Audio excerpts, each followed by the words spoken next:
और बात कुश्ती के रियल सुल्तान की करते हैं। रियल लाइफ का सुल्तान करोड़ों नहीं कमाता, लेकिन काम ऐसा कर रहा है जिसने ना जाने कितने लोगों का भला हो रहा है। कुश्ती को जिंदा रखने का हर प्रयास ही कर रहा है। यूपी की सरकार से मदद नहीं मिलती। संभल के सुल्तान को कोई अफसोस नहीं है। वो कहता है कि जब तक बाजुओं में दम है वो कुश्ती को मरने नहीं देगा। ऐसा है संभल का सुल्तान। देश के असली सुल्तानों के लिए करोड़ों अरबों और मान सम्मान हकीकत से कोसों दूर है। देश के असली सुल्तानों की हकीकत की फिल्म सरकार की उपेक्षा के कारण लगातार फ्लॉप रही है।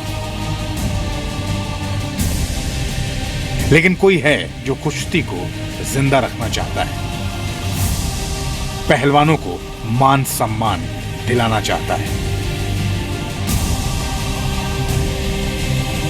दिलशाद पहलवान देश की मिट्टी को कुश्ती से जोड़ने के लिए हर दांव खेलने को तैयार है।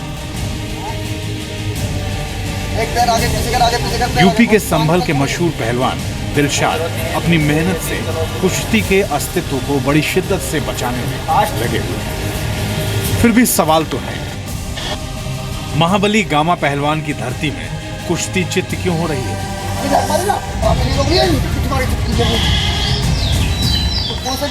क्या आप देश के कोने कोने से सामने आएंगे सुल्तान? क्या संभल के सुल्तान के धोबी पछाड़ से कुश्ती अपने पैरों पर खड़ी होगी? पहलवानी के लिए बड़ी पूरी समस्या आ गई है। एक नवाबगंज में हमने कुश्ती मोटरसाइकिल जीती थी, एक शीशगढ़ में जीती थी, एक यहाँ कैली पड़ता है हमारे संभल जिले में, वहाँ जीती। तीनों मोटरसाइकिल हमने बेचकर अखाड़े पे लगा दी।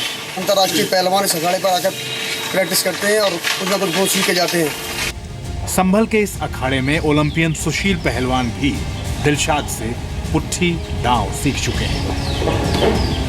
पिछले 16 साल से लगातार मंडल केसरी का खिताब अपने नाम करते आ रहे दिलशाद कई अंतर्राष्ट्रीय स्तर के पहलवानों को दंगल में चित कर चुके हैं और राष्ट्रीय स्तर पर सैकड़ों इनाम और मेडल हासिल कर चुके हैं। 32 साल से दिलशाद पहलवानी का दमखम दिखा रहे हैं, लेकिन पहलवानी के दाव सिखाने का जज्बा और जुनून इस सुल्तान में आज भी कायम है।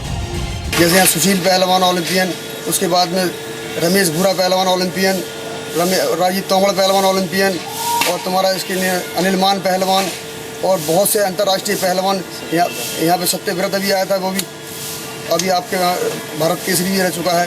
तो सारे के सारे लोग आते हैं, कुछ ना कुछ सीख कर जाते हैं, मगर हमें कुछ नहीं मिला करता।